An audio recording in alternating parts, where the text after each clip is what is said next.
कि अगर आप जीते जी करोगे ना तो आपको संतुष्टि होगी। हम क्या करेंगे, हमारी दादी जी का श्राद्ध है, ठीक है, मैं क्या करूंगा, मैं ब्राह्मण देव को खिलाऊंगा, कन्या को खिलाऊंगा, गौ माता को खिलाऊंगा, कौवे को खिलाऊंगा, कुत्ते को खिलाऊंगा, खिलाते ना, हम लोग करेंगे। पर मैं आपसे एक बात कह रहा हूं, सुनना, ध्यान देना और उसे समझना। आज मेरी दादी जी को जो पसंद है वो मैं खिला दूंगा ताकि मेरी दादी जी को पहुंचे। आज मैं दादी जी के लिए, दादाजी के लिए वस्त्र दान करूंगा, सोना दान करूंगा, अन्न दान करूंगा, अच्छी बात है, करना चाहिए। पर मुझे एक बात बताओ, इंसान जब जिंदा होता है तो उसकी हम कदर क्यों नहीं करते? मेरी बात को आज याद रखना, आप, एक रिक्वेस्ट है, हम जो जिंदा है उनकी कदर क्यों नहीं करते? आज कर लो, आज कर लो उनकी सेवा। नहीं तो क्या होता है, जब भी हम अपने पितरों को दुखी करते हैं ना, तब हमको पितृ दोष लगता है। हमारी मां हमसे खुश नहीं है, हमारी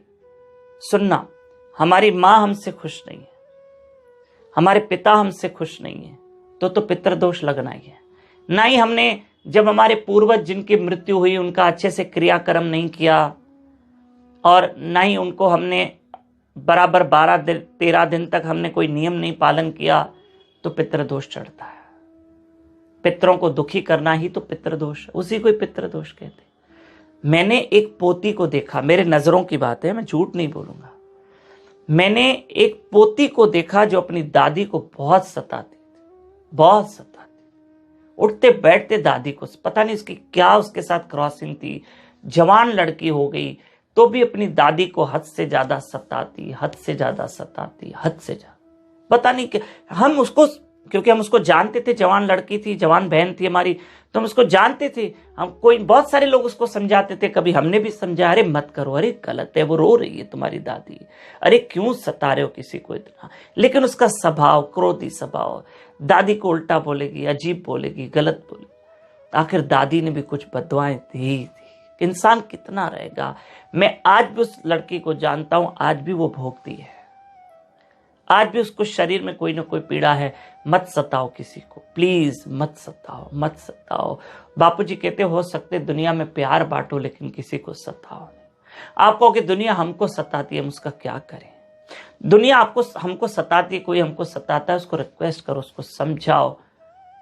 हाँ, कुछ नहीं करना तो पड़ेगा, और नहीं तो वो सता रही, वो अपने कर्म खुद ही भोगेगी, क्या करोगे आखिर? लेकिन आपको लगता है ना, हमें कोई अगर सताता है तो हमारे अंदर से भी तो बद्दुआ निकलती है ना। अगर हम किसी को सताएंगे तो कोई हमको बद्दुआ देगा, अगर हमको कोई सताएगा तो हम उसको बद्दुआ देंगे। पर हमें बद्दुआ नहीं देनी है, ना ही किसी की बद्दुआ लेनी है। पर याद रखना, अगर हमने किसी को सताया है तो उसकी बद्दुआ लगती है। बद्दुआ जो अंतरात्मा से जो आवाज आती है कि तू दुखी रहेगा, तुझे तकलीफ। एक बार सोच के देखें, पृथ्वी पे आपका जन्म होने के लिए आपको माता और पिता, 2 लोगों की आवश्यकता थी। आपके माता और पिता के जन्म लेने के लिए 4 लोगों की, दादा दादी और नाना नानी, इनकी आवश्यकता थी। उनके जन्म लेने के लिए 8 लोगों की ऐसी आवश्यकता आएगी। इसी प्रकार से यदि अब 12 पीढ़ी तक चलें तो 4094 पूर्वजों की आवश्यकता होगी सिर्फ आपके एक के जन्म लेने के लिए। लगभग 400 सालों पे 12 पीढ़ी के यदि आप एवरेज निकालें तो 4094 पूर्वजों के द्वारा एक इकलौते आप पृथ्वी पर आए हैं। आपका होना बहुत महत्वपूर्ण है। आज भी आपके पूर्वजों के जिन्स आप पर मौजूद हैं। तो जब आप अपने पूर्वजों को धन्यवाद देते हैं, बुजुर्गों को आप धन्यवाद देते हैं, तब आप अपने अंदर के जिन्स को ही धन्यवाद देते हैं, आप अपने अस्तित्व को धन्यवाद देते हैं। श्राद्ध का जो पर्व है वो श्रद्धा का पर्व है। जब आप अपने प्रति, उनके प्रति श्रद्धा प्रकट करते हैं तो पूरे ब्रह्मांड के लिए आप श्रद्धा प्रकट करते हैं। श्राद्ध पक्ष में अपने पूर्वजों को जरूर धन्यवाद दें। मुझे एक बात बताओ, ये हमको सिखाया किसने है कि जिंदा व्यक्ति का कभी कोई श्राद्ध होता है? किसी मूवी में देखा था कि भाई किसी जिंदा व्यक्ति ने, हीरो ने जाके पंडित से कहा कि मेरा श्राद्ध कर। अरे मुझे एक बात बताओ, जीवित व्यक्ति का डेथ सर्टिफिकेट बन सकता है? नहीं बन सकता।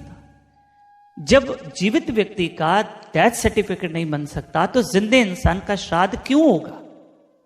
श्राद्ध होता है हमेशा पितरों का और पूर्वजों का, और जो जिंदा है हम लोग, वो हम अपने लिए, अपनों के लिए कुछ करें। हाँ, उनके लिए कुछ करें, ठीक है।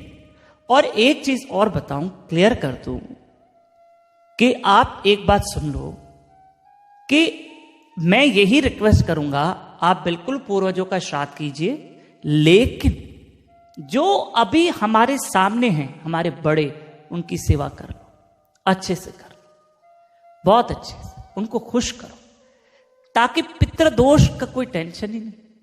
आज भी मैं कहीं जगह बैठा था, किसी जगह बैठा था, कुछ लोग बैठे थे, उसमें से 5-6 लोगों ने हाथ ऊपर करके कहा हमारे ऊपर पितृदोष है, हमारे ऊपर पितृदोष है, हमारे ऊपर पितृ। तो पितृदोष लगता कैसे है?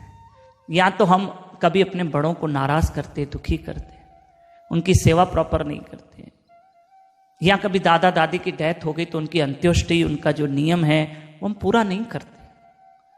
हम क्या करते, हम देखते भाई ये नहीं कर रहा, हम क्यों करें, आजकल थोड़ी रिवाज है। हमने इन चीजों को रिवाज समझ के रखा। रिवाज नहीं, रिवाज नहीं है कि भाई अब ये 12वीं 13वीं करना, ये पंडितों को खिलाना, ये गाय को खिलाना, अब आपको क्या लगता है ये रिवाज? नहीं, ये नियम है, आप करो ना। मैं ये सोचता हूं कि अगर आपके मन में एक प्रश्न आता है कि भाई ये सब करने से क्या उन तक पहुंचेगा, सुनो तो सही, हमारे पितरों तक पहुंचेगा अगर हम किसी को यहां खिला रहे हैं। मेरी माताओं, मेरे भाइयों, अगर आप मुझे खिलाओगे तो वो नहीं पहुंचेगा। जो शास्त्रों का नियम है, ब्राह्मण, कन्या, गाय, इनको खिलाओ। और मैं कम से कम, जब मेरी दादी का श्राद्ध होता तो मेरे पिता हमेशा मुझे ये समझाते, भाई ब्राह्मण तो खा के जा रहा है, गौ माता तो खा रही है, ये भी तो कुछ सेवा तो हो रही है, करो तो सही। और पहुंचता भी है, करो आप।